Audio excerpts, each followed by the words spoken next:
If you would like to learn how to make this delicious blueberry cobbler with a cakey topping, please keep watching. This cobbler is topped with a lemon curd, and if you would like to get the recipe, it's posted on my YouTube. Let's get started.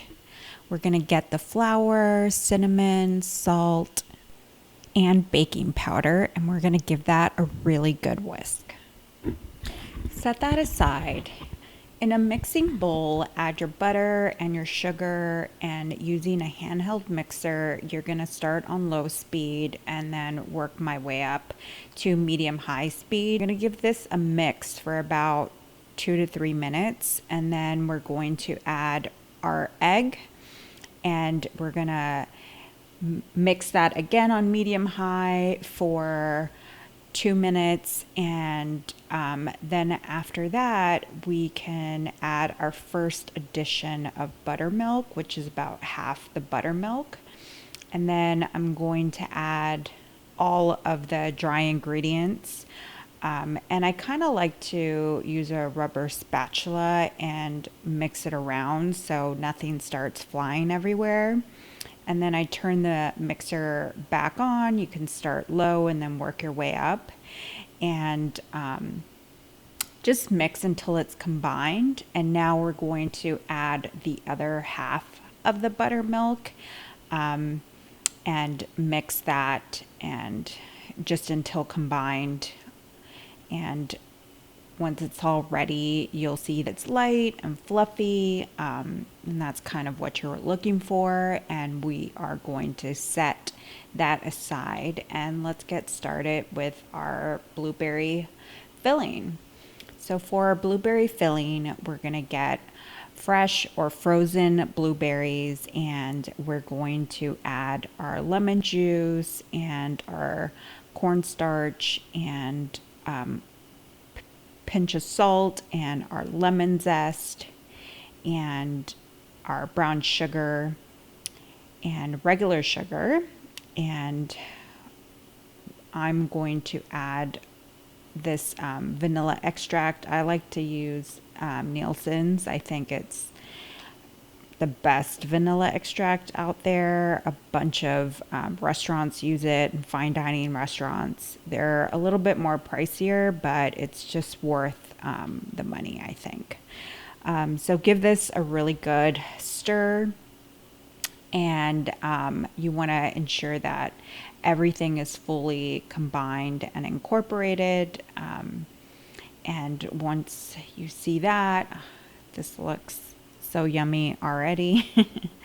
I have a 10-inch ceramic baking dish, but you can use pretty much any dish that you would like. And I get room temperature butter, and I just rub it around all the edges of the baking dish and around the sides. I just don't want the cake to get stuck.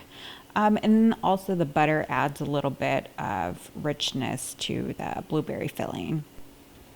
Okay, so let's get started with adding our blueberry filling into the baking dish, and I just want to make sure I get all the juices and the sugar that's left in the bowl, and I kind of smooth it out just so that it's an even layer.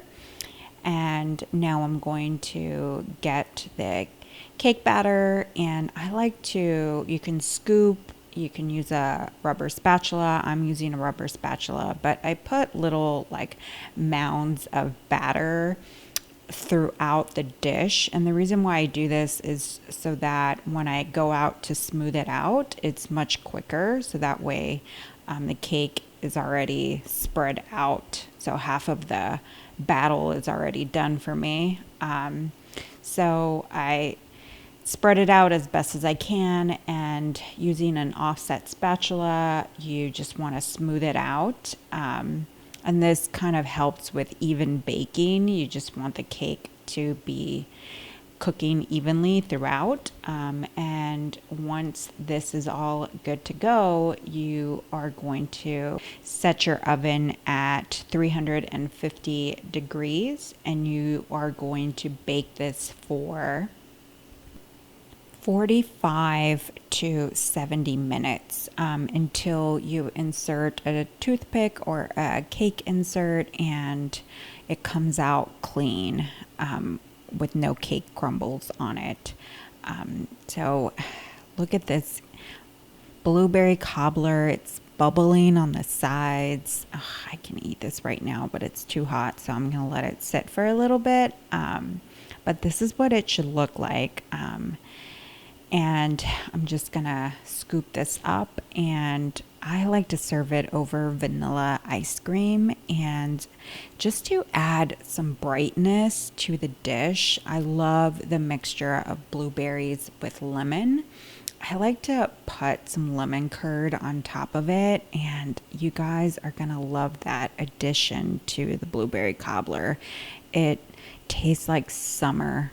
If you like this video, please subscribe to my channel and give it a thumbs up.